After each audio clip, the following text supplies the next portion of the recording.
I love that she's not the player who's like, it's all about her. It's not. She's giving love and homage to those of us that have come before her. She shares the wealth with her teammates, and she doesn't have to do that. So I just don't, again, I don't know what the big deal is about the fact that Caitlin is getting a lot of love. She deserves that, and she's helped change this game just as a lot of other players have. But it is what it is. Simple, logical, unarguable. And then came Stephen A. Smith, one of the few mainstream voices willing to say what so many in the WNBA won't. Addressing players upset about Clark's TV exposure, he drew the perfect comparison. Michael Jordan wasn't yet winning championships, but his popularity was so astronomical that the NBA marketed everything around him. But my thing is, had Angel or anyone else done the exact same type of a foul to Caitlin, the storyline's different. Candace Parker's ESPN Truth Bomb wasn't just a defense of Caitlin Clark, it was a line in the sand. Top WNBA legend with the credibility to speak without fear, calling out the league's toxic undercurrent, jealousy, race baiting, and media spin for what it really is, a distraction, a threat to the very growth everyone claims to want. In one calm, logical interview, Parker left the haters exposed, the whispers of resentment silenced, the racial narratives rejected, the excuses shattered. And in doing so, she sent a clear message to the WNBA: either embrace this moment and Caitlin Clark's impact, or risk destroying it. Caitlin Clark was 0 for 5 from 3.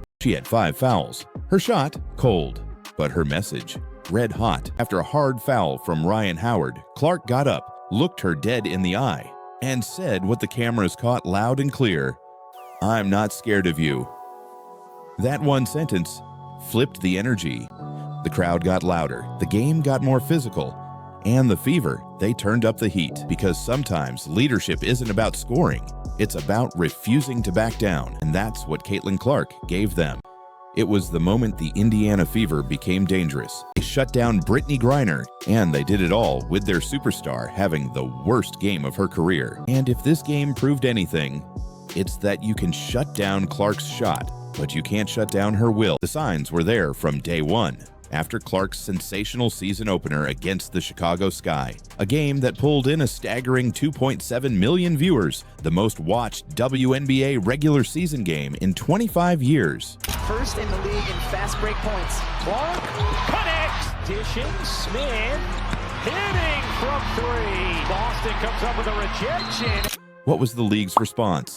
An investigation, not into the game, not into officiating, but into the fans, over alleged hate speech that, as the video points out, was based on nothing more than online rumors. Instead of celebrating Clark's historic debut, the headlines were hijacked. Suddenly, the story wasn't about basketball, it was about controversy.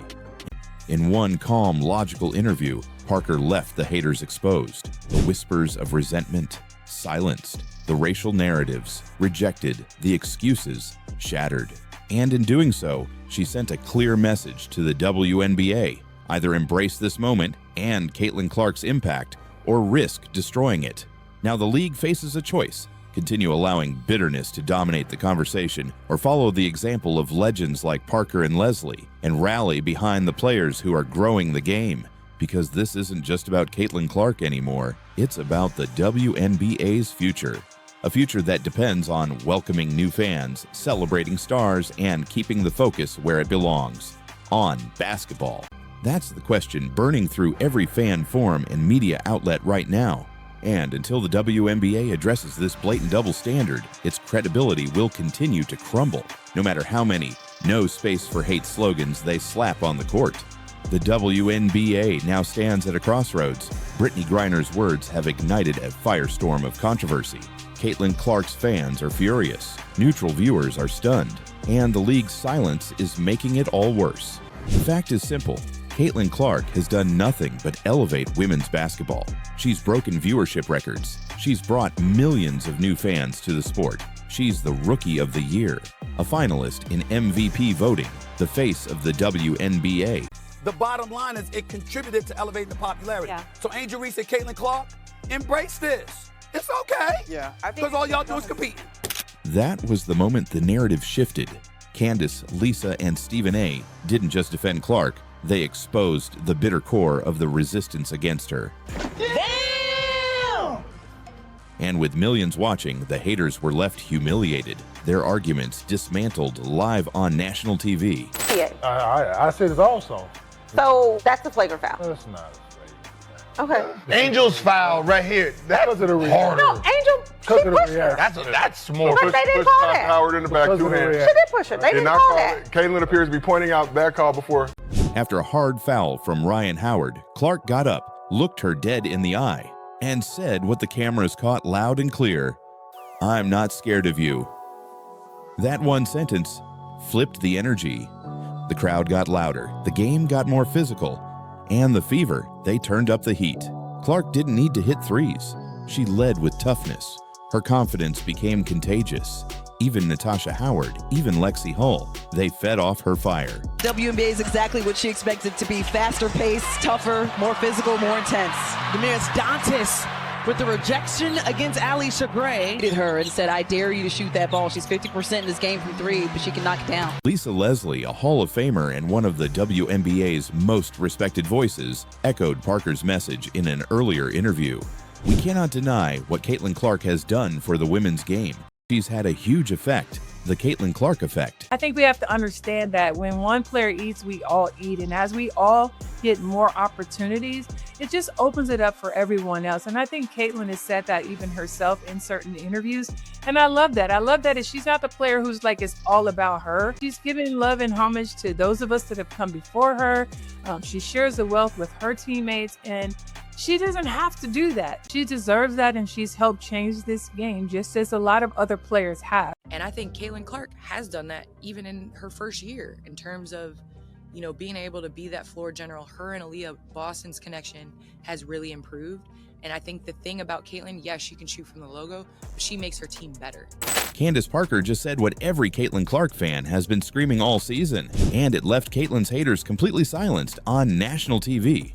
But what exactly did Candace say on ESPN, and why has this one interview sparked outrage, exposed deep jealousy in the WNBA, and forced the league to confront its biggest controversy yet? Stay tuned, because this was the truth bomb no one saw coming.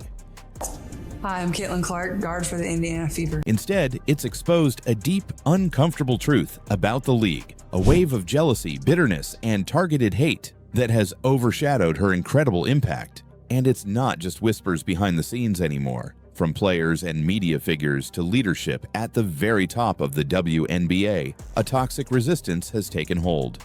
But why? The numbers tell the story. Caitlin Clark is single-handedly driving the league's biggest growth in history. Record-breaking ratings, sold-out arenas, merch flying off shelves, a projected $1 billion in revenue this year alone. Yet, instead of embracing this success, the league seems determined to deny it. And even though Clark had her worst shooting night in over 3 years, she stood up to Ryan Howard, looked her dead in the eye. "I'm not scared of you." Brittany Griner came into this game ready to dominate. She thought it would be another easy night in the paint. But Indiana had a plan. Every time Griner touched the ball, she got swarmed. Double teams, contact, chaos. By the fourth quarter, she was frustrated, out of rhythm, and in foul trouble. With 3:38 left, she fouled out. The arena went silent, but that's when Natasha Howard turned into a monster. 26 points, 12 of 17 shooting. She erased her bad game one and took over the second half. Much needed bucket for Indiana. Rings, pass, right elbow, Hull, hangs, jumper, good off the backboard. Atlanta had no answer. The same bench that was a weakness all season just outscored Atlanta's by 16 points. This wasn't a one-woman show anymore. The Fever proved they were deeper, stronger, and ready to win ugly. Even with Clark shooting bricks, they looked like contenders. And it's all because role players stepped up when the lights were the brightest. This team didn't just bounce back. They transformed. Caitlin Clark was 0 for 5 from 3. She had 5 fouls. Her shot, cold. But her message, red hot.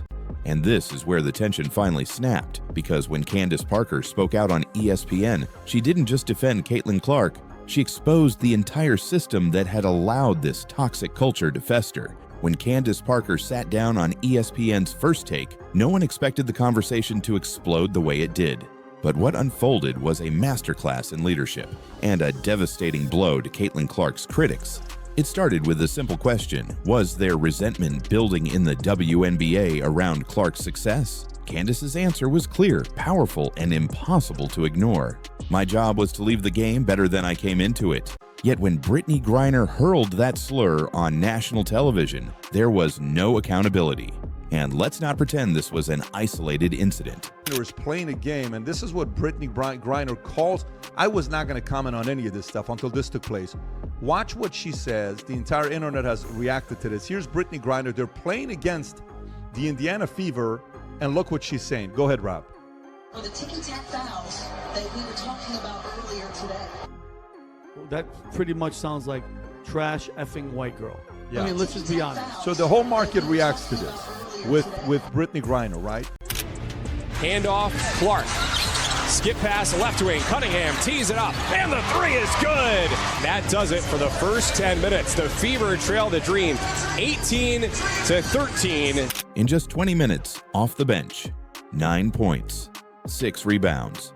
She sparked an 11-0 run, hit her first 3 of the season, and took a charge in the final seconds. Pure energy, pure chaos, pure impact. Then came Lexi Hull. 10 points, 4 assists, career-high performance. Hull going right at Tahina Pow and gets the bucket.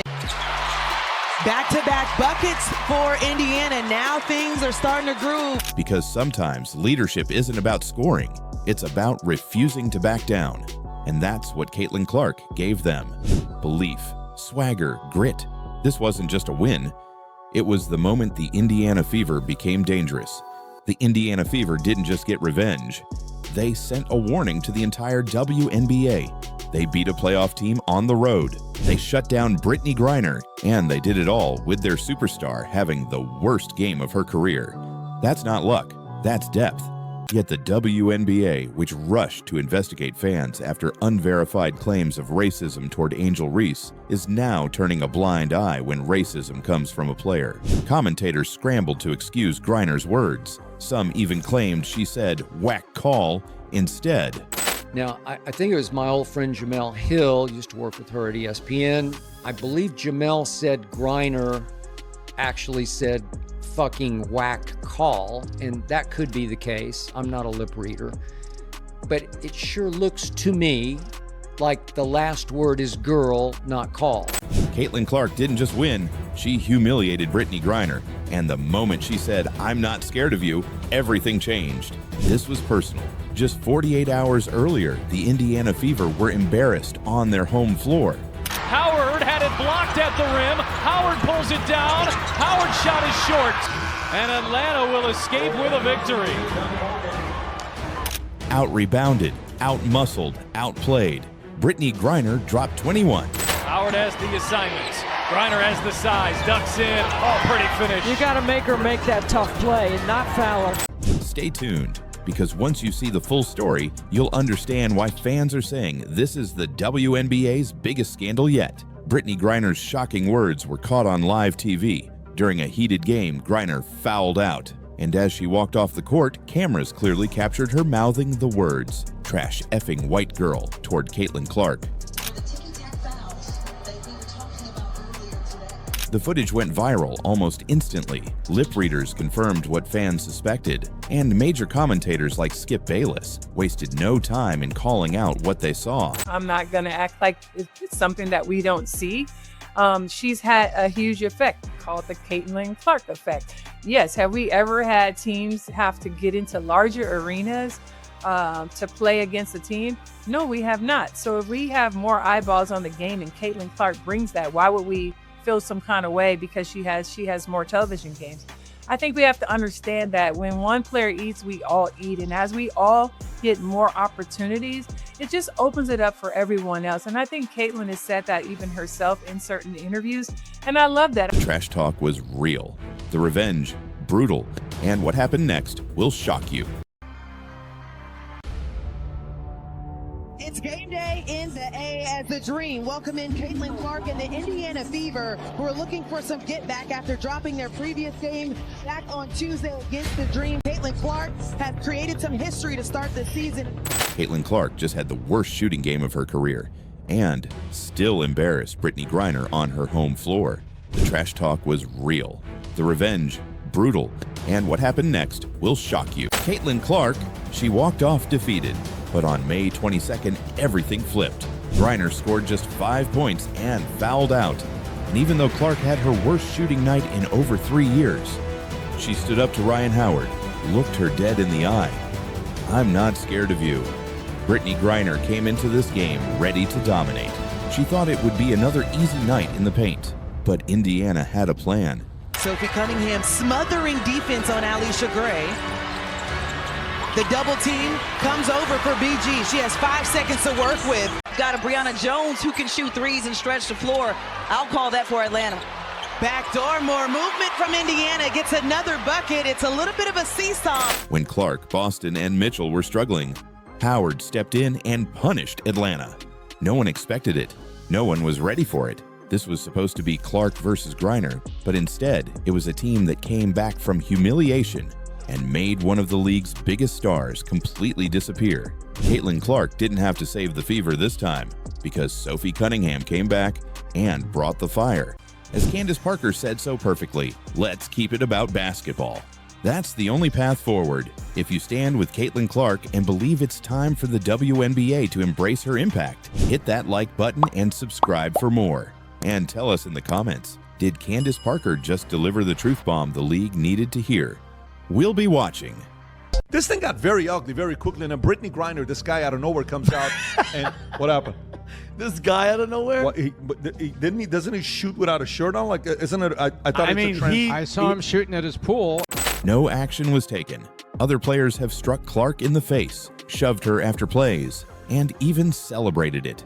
Hurting Clark has, disturbingly, become a sport of its own. But through it all, Caitlin Clark never retaliates. She never elbows back. She never lashes out. She simply plays her game and continues breaking records. That's what makes this latest incident so damning. Griner's outburst wasn't heat-of-the-moment trash talk. It was deliberate, hateful, and captured clearly on camera. Put the quote of Brittany Griner, what she said about the NBA. It started with a simple question. Was there resentment building in the WNBA around Clark's success? Candace's answer was clear, powerful, and impossible to ignore. My job was to leave the game better than I came into it. You think Cheryl Miller is resentful that I had a league to play in? Number she mentored me. And I'm doing the same for Caitlin Clark and all the women in the WNBA. Sensational young player who's brought a lot of popularity to the WNBA, and I'll leave it at that. And get to a more micro question, and that would be this. That's grit. That's a team evolving in real time. Natasha Howard took over. Sophie Cunningham made her presence felt. Lexi Hull dominated off the bench. And Caitlin Clark, even in her lowest moment, showed exactly why she's a leader. The trash talk, the swagger, the fire. This team is no longer rebuilding. They're ready. And if this game proved anything, it's that you can shut down Clark's shot, but you can't shut down her will. The Fever are coming. And the rest of the league better be ready. Disgusting conspiracy theories spread, including one accusing Clark of using her assistant coach's baby as a prop. Meanwhile, actual threats were made against Clark and her teammates, messages with bullseyes drawn on players' faces, and warnings of violence. And, through it all, silence. Not a word from the WNBA. No statement, no condemnation, no support. For a league that constantly touts its values of inclusion and safety, the hypocrisy was staggering. Candace also called out the toxic race-driven narratives polluting the conversation around Clark. Let's keep it about basketball. That's the key. And when we do that, we can really grow the game. A direct challenge to those pushing culture wars over on-court excellence. Now everybody has a Twitter finger. Everybody can have reach to, the WNBA and make comments. But really the key is let's keep it about basketball. And when we do that, then we're able to really grow the game and what it represents.